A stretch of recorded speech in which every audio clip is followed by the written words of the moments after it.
Hola, ¿qué tal? Les saluda el pastor Benito López Cañas y hoy tendremos una sesión de preguntas. Vamos a atender 3 preguntas por razones del tiempo y vamos a la primera pregunta. La primera pregunta dice: si Dios es perfecto y su creación es perfecta, ¿por qué Adán y Eva le desobedecieron? Esta pregunta ha sido muy marcada en muchos creyentes, pensando acerca de la explicación que se puede dar con relación hacia cómo es posible que Adán y Eva hayan desobedecido siendo creados por Dios y que todo fue perfecto. Bueno, para responder a esta pregunta, les invito a que buscamos en Génesis 1, 26 y 27. Es necesario que hablemos sobre la imagen y semejanza del hombre, la cual fue adquirida por Dios. Dice así: entonces dijo Dios, hagamos al hombre a nuestra imagen, conforme a nuestra semejanza, y señoree en los peces del mar, en las aves de los cielos, en las bestias, en toda la tierra y en todo animal que se arrastra sobre la tierra. Y creó Dios al hombre a su imagen, a imagen de Dios lo creó, varón y hembra los creó. Cuando tomamos como referencia en estos 2 versículos acerca de la imagen y semejanza que Dios ha dado al hombre, podemos entender que, Dios ha dejado su imagen en el hombre. La Escritura nos enseña que fueron hechos a imagen y semejanza de Dios. Notemos entonces que Dios es perfecto, Dios es justo, Dios es santo. Así que, ¿qué imagen es la que porta el hombre que proviene de Dios en sí? Bueno, un conocimiento verdadero, posee justicia y también tiene santidad. Ahora, cuando el hombre tiene estas cualidades dadas por Dios en la naturaleza del hombre, es decir, están inherentes al hombre, pero no son por el hombre en sí mismo, sino que son dados por Dios. Hay una gran diferencia entre lo que Dios es y lo que Dios ha dado al hombre, a la humanidad. El hombre creado a la imagen de Dios tiene entonces una naturaleza racional y moral. Podemos leer nosotros lo siguiente: el hombre en sí voluntariamente ha escogido o ha tomado su decisión acerca de su elección. Así que si el hombre es voluntario o con propia voluntad ha decidido, eso significa que el hombre resulta entonces aquel que es culpable de su decisión. Primero, lo que tenemos que desenvolver en esto es que Dios no es el autor del pecado, porque algunos han de pensar, si el hombre puede llegar a pecar aún en su estado de creación primera, entonces Dios también puede pecar, pero no es así. La Escritura nos muestra que Dios no es el autor del pecado. Podemos señalar algunos pasajes. Ejemplo: lejos esté de Dios la impiedad y del omnipotente la iniquidad.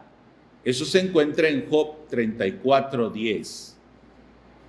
Isaías capítulo 6, versículo 3 nos muestra que Dios es santo, santo, santo. Eso significa que en Dios no hay iniquidad en realidad, que en Dios no hay pecado alguno, que Dios no puede pecar, porque Dios es en sí mismo santo. En Él hay santidad. No necesitó que alguien le compartiera de su santidad. El hombre, sin embargo, él sí es dotado de santidad. No es por sí mismo un hombre santo. En naturaleza, Dios dejó al hombre en santidad. Y por eso es un ser moral. Pero un ser moral que puede pecar. Un ser moral que toma decisiones. Un ser moral que es responsable de su decisión. Así que no es con la misma intensidad de esa santidad que nosotros podemos visualizar en Dios. Dios, aún poniendo toda tentación, Dios no podría pecar, porque Él es santo, porque en Él no hay injusticia alguna. Santiago 1:3 nos aclara esto. Dios no puede ser tentado por el mal, ni Él tienta al hombre, a nadie. Así que Dios no puede ser tentado, ni tampoco Él origina el pecado. Él no puede tentar a nadie. Así que estos pasajes de la Escritura nos muestran que Dios definitivamente no es el autor del pecado. En sí, en Dios mismo no puede haber pecado. Pero ¿cómo es que en el hombre sí? Bueno, hablamos de que en Dios hay en Él santidad. En el hombre Dios le dotó de esa santidad y Dios le dotó de racionalidad y Dios le dotó también de una moral. Pero el hombre en su propia voluntad tomó las decisiones de los cuales hizo que toda la humanidad y toda la creación cayera en la misma condición de pecado. El origen del pecado en la humanidad, ustedes saben que comienza con aquel tentador que es Satanás, convirtiendo la verdad de Dios hacia una mentira, haciendo que dudase Eva y pudiera entonces dudar de aquello que Dios le había dado a conocer, haciéndole notar como si Satanás le está diciendo que hay algo oculto de lo cual Dios no quiere revelar en ellos. Y es por ello que le dice: conoceréis el bien y el mal. Ellos cayeron en tentación y ellos voluntariamente decidieron hacer caso a esa tentación. Es así como Adán se convirtió en siervo del pecado y sujetó a toda la humanidad y a todo el universo bajo la misma condición de pecado.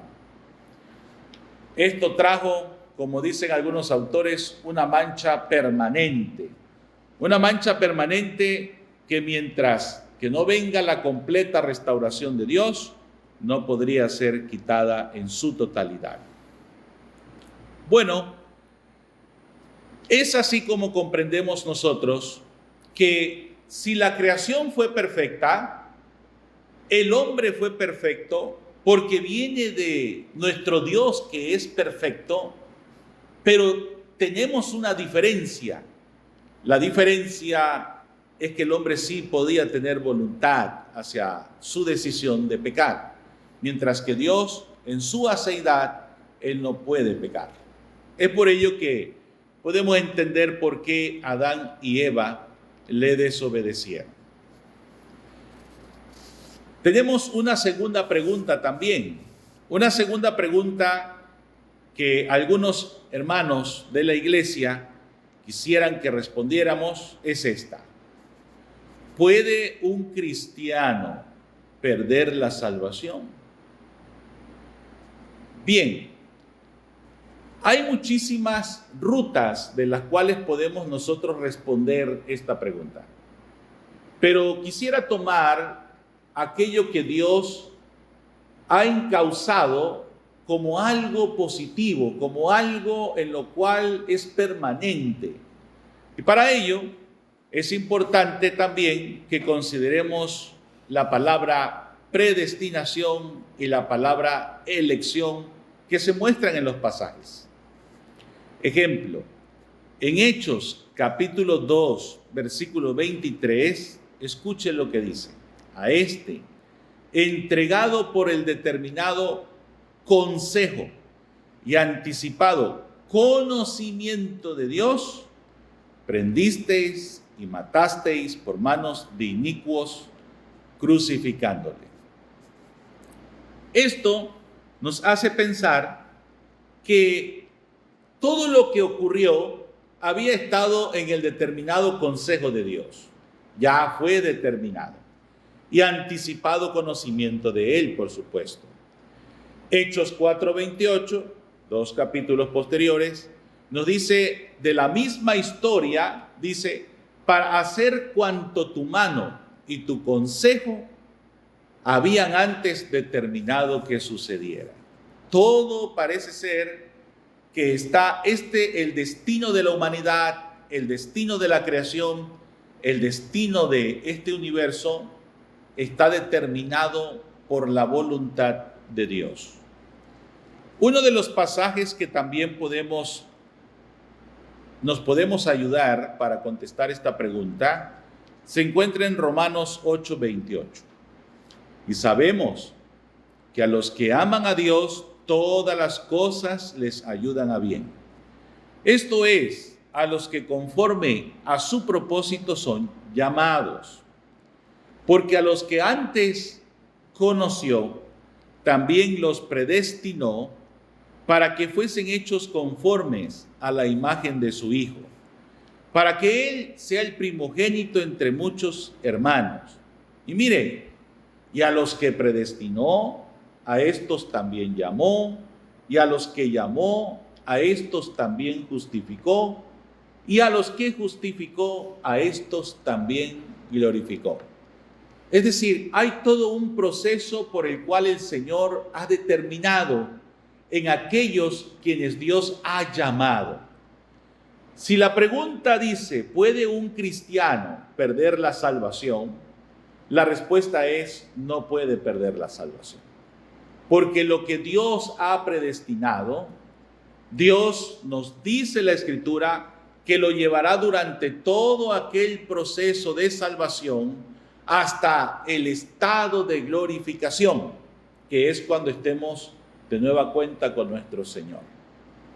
Dios se asegura que al que predestina, Dios lo llama, y al que llama, lo justifica, y al que justifica, lo glorifica. De esa manera lo lleva hasta el estado de gloria. Podemos entender entonces que Dios está en el proceso mismo del hombre para que no se pierda. Ahora, yo creo que la confusión yace más bien en la palabra cristiano. Cuando solemos llamar al cristiano a todo aquel que está en el templo, en la iglesia, o todo aquel que toma una decisión que en realidad no sabemos si la decisión es legítima, es verdadera, es totalmente con un corazón arrepentido verdaderamente, entonces llamamos cristianos a personas quienes no están en una real comunión con Dios. Y al verlos posteriormente en una condición de pecado, donde ya no quieren y no tienen ya ninguna relación con Dios, podemos confundir que entonces la salvación se pierde. Dios nos aclara que a los que Él llama, los va a hacer perseverar. Sí podemos tener caídas, pero no total ni definitivamente, porque el Espíritu y la palabra de Dios hacen entonces que podamos arrepentirnos y volver otra vez en el camino que Jesús mismo nos ha enseñado. Todo aquel que hace esto es entonces verdaderamente llamado por nuestro Dios. Va a dar una clara evidencia que pertenece a Dios. Y como pertenece a Dios, Dios cuida de los suyos hasta que los llame a su presencia. Pero también la palabra elección la podemos encontrar en algunos pasajes, como en Mateo 22:14. Y esto es de lo que les hablaba. Dice, porque muchos son llamados y pocos escogidos. Entonces, si pudiéramos nosotros ilustrar esto en nuestra mente, podríamos pensar que hay muchos llamados, hay mucho más personas que son llamados, pero de todos estos llamados hay pocos escogidos. No todos los llamados son escogidos. ¿Por qué pasa esto? Bueno, ¿recuerdan ustedes cuando la semilla que el sembrador salió a sembrar y la fue depositando en varias escenas, que a lo último es cuando se siembra verdaderamente en el corazón y da frutos y se arrepiente verdaderamente? Pero mientras los otros 3 lugares donde cae la semilla no fueron buenos, no perduraron, estuvieron solamente en un principio, pero murieron, no pudieron prevalecer, no permanecieron, no perseveraron. Esto es señal, al final, que un cristiano verdadero no pierde la salvación. Así que si usted ha sido llamado, nosotros hemos sido llamados por nuestro Señor, tengamos plena seguridad que Él nos hará perseverar en todo, hasta que estemos en su gloria. Romanos 11:5 dice así: así también aún en este tiempo ha quedado un remanente escogido por gracia. Dios ha escogido un remanente. Efesios 1:4, según nos escogió en Él antes de la fundación del mundo, para que fuésemos santos y sin mancha delante de Él. Podemos comprender entonces lo siguiente, que tanto la elección es de la soberana voluntad de Dios, no depende de nosotros. Nuestro sostén verdaderamente depende únicamente del Señor. Claro, se evidencia en nosotros, lo sentimos nosotros, lo hacemos nosotros, pero verdaderamente quien nos sostiene de tal manera para perseverar hasta el fin es Dios. Es inmutable, no cambia. El Señor no va a cambiar su decisión. A los que escogió, luego se arrepintió y los dejó abandonados. No, definitivamente no. La Escritura nos enseña que esta elección no cambia verdaderamente. Dios la cumple hasta el final. Es eterna. ¿Por qué es eterna? Porque proviene de Dios, porque proviene de allá arriba. Es irresistible, es una elección que Dios hace y que es irresistible para el hombre. ¿Por qué digo esto? Bueno, porque el hombre, aunque se pueda oponer, y se puede oponer verdaderamente al llamado, pero ese llamado que tiene es mayor, es más fuerte, convence, nos humilla verdaderamente, nos hace entender, como dice el escritor, te haré entender. Bueno, así hace Dios. Un ejemplo muy claro lo tenemos en Hechos, capítulo 9, en la conversión de Saulo, donde él iba hacia marcando un destino, y él completamente tenía un destino fijado, un lugar fijado, un quehacer fijado. Sin embargo, Dios lo convenció. Así hace el Señor. Así que aunque nuestra oposición se encuentre allí, supuestamente muy firme para nosotros, no puede prevalecer en el llamado del Señor. Y por otra parte, no es culpable tampoco de injusticia. ¿Por qué? Es bueno aclarar esto. Porque si Dios ha elegido a algunos y no ha elegido a otros, entonces esto nos suena como que si Dios es culpable de aquellos quienes no ha elegido. Pero no, la Escritura no nos enseña esto. Recuerde usted que si los no elegidos hubiesen tenido de alguna manera el fruto o hubiesen tenido la capacidad por sí mismos para ser salvos, entonces tuviesen el derecho de ser elegidos también. Pero es que en realidad la Escritura nos enseña que nadie es salvo por sus propios méritos. Así que si Dios ha escogido a algunos, entonces somos privilegiados por ser elegidos. Y a los que no ha escogido, Dios no se hace culpable, porque en ellos no hay derecho para poder exigir lo mismo. Con esto respondemos entonces nuestra segunda pregunta. ¿Puede un cristiano perder la salvación? La respuesta es: no se puede perder, porque depende completamente de Dios. La tercera pregunta: si hemos sido sellados por el Espíritu Santo, ¿este puede abandonarnos si pecamos? Bueno, voy a tomar un mismo libro, dos pasajes. Efesios, la carta a los Efesios, capítulo 1, versículos 13 y 14. Leo: en él también vosotros, habiendo oído la palabra de verdad, el evangelio de vuestra salvación, y habiendo creído en él, fuisteis, mire, escuche esto, fuisteis sellados con el Espíritu Santo de la promesa, que es las arras de nuestra herencia hasta la redención de la posesión adquirida para alabanza de su gloria. ¿Se da usted cuenta de la seguridad que nos está mostrando el Señor a través del sello del Espíritu? Podemos pensar o preguntarnos aquí, bueno, ¿qué es el sello? ¿Qué significa en esta ocasión el sello? El sello indicaba pertenencia, indicaba apartado, indicaba aquello que verdaderamente es del Señor, es propiedad de Dios. El Espíritu Santo en nosotros muestra que somos propiedad del Señor. Esta propiedad que Dios ha puesto en nosotros, fíjense, dice que es el Espíritu Santo de la promesa. Y esta promesa que fue hecha son como las arras de nuestra herencia. O sea, hay una herencia que tenemos, pero las arras son como aquella probadita de aquella gran herencia que tenemos. Ahora, ¿cuál es aquella cosa que podemos disfrutar que viene de la herencia, que está en la herencia y que nosotros podemos anticipadamente tener y disfrutar? El Espíritu Santo. Es el Espíritu Santo. Y por eso nos dice: las arras de nuestra herencia, ¿hasta dónde? Hasta la redención de la posesión adquirida. Pertenecemos a Dios quienes tenemos el Espíritu Santo.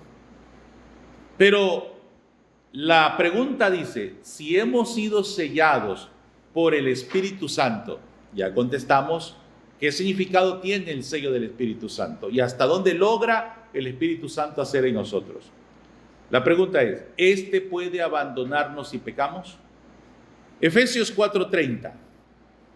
El escritor dice: no contristéis al Espíritu de Dios, al Espíritu Santo de Dios, con el cual fuisteis sellados para el día de la redención. O sea, si ya fuimos sellados, acuérdense lo que significa ese sello. Somos garantía de Dios.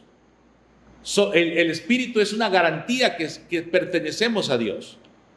Somos del Señor y nos va a llevar hasta la posesión adquirida. Así que el Espíritu Santo no nos abandona.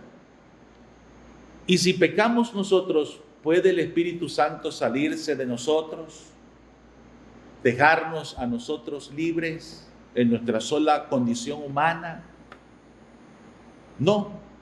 Una vez que el Espíritu Santo ha venido a nosotros, desde lo que lo marca en Hechos capítulo 2, la venida del Espíritu Santo ha venido permanentemente. El Señor Jesús nos enseñó que al partir Él vendría el Consolador, que es el Espíritu de Dios. La Escritura nos dice que no contristemos al Espíritu. ¿Cuándo se contrista el Espíritu? Cuando no obedecemos a su voz. Recuerde que el Espíritu nos habla a la conciencia. Cuando la conciencia nos habla y nosotros tomamos una decisión distinta, siendo esta conciencia dirigida por el Espíritu de Dios, entonces el Espíritu se contrista. Cuando nosotros pecamos, El Espíritu Santo no interrumpe en nosotros la permanencia, pero sí se interrumpe la comunión, como un padre con su hijo. Cuando el hijo desobedece a su padre, no deja de ser padre, ni el otro deja de ser hijo. Pero, ¿qué se logra interrumpir? Una comunión, una armonía. Y el padre así se puede poner triste por la desobediencia de su hijo. Así somos nosotros. El espíritu jamás se va, pero sí puede entristecerse por causa nuestra. Por eso nos anhela, celosamente nos anhela, para que hagamos la voluntad de nuestro Padre Celestial. Que estas preguntas, así como sus respuestas, nos hayan ayudado a edificar nuestras vidas. Y recuerde, la salvación no se pierde y el Espíritu Santo en nosotros no se va, pero mantén sana la comunión con el Espíritu. Que Dios te bendiga.